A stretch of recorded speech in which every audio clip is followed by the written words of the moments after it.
project was the Global Policy Explorer.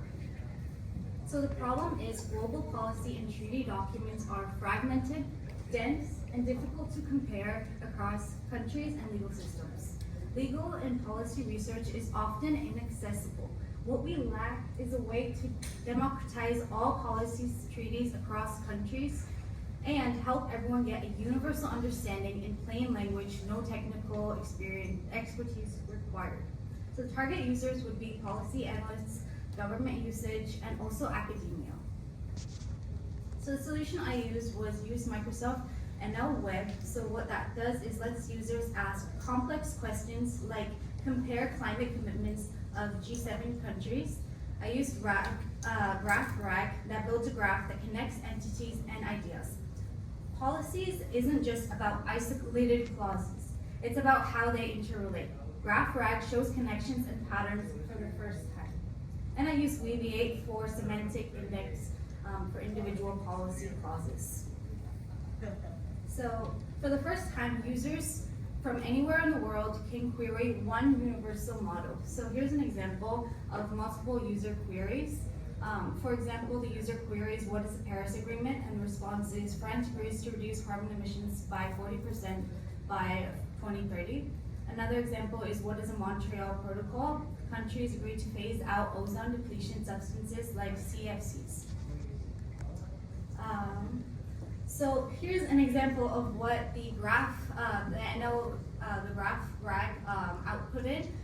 As you can see, there's a lot of clauses from a lot of different treaties, and what GraphRag does is it basically clusters those clauses based on the similarity, how similar they are to each other. So if you look over here, they clustered all the labor standards clauses together across different treaties.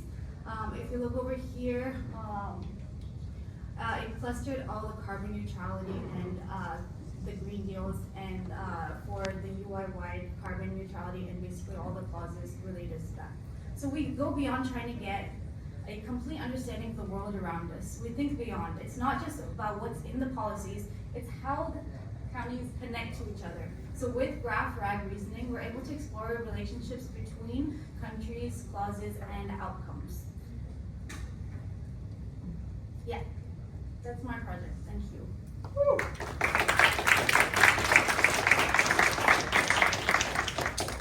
We have a few minutes for questions.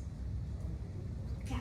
So did you use any documents, or like you use also the internet for the Yeah, so I try to do a combination of both. So I try to put in my own documents with all the information and have it sourced from there. And also I try to create some sort of a Gemini API so it could also connect to like the internet and for the stuff that was not on the documents.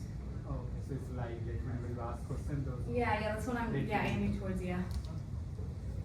Yeah. Do you think there's a use case for it with like a humanitarian lawyer or a human rights lawyer? Yeah, I really try to think about policy advocates, even like legal government, non-government organizations.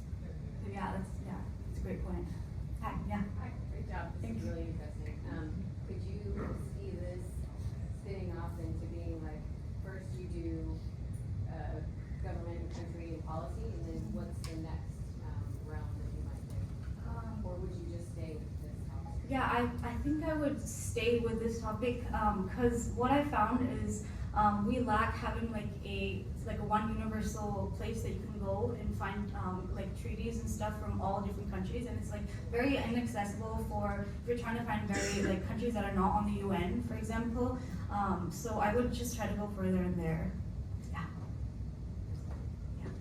Also, I have like one more slide if we have time. Your question first. Just kind of curious about like how easy or hard it is to get this data. Like, how often are these treaties updated? Like, is this going to be a hard problem? Right. To keep this up to date, the most recent, or is it one standard repository?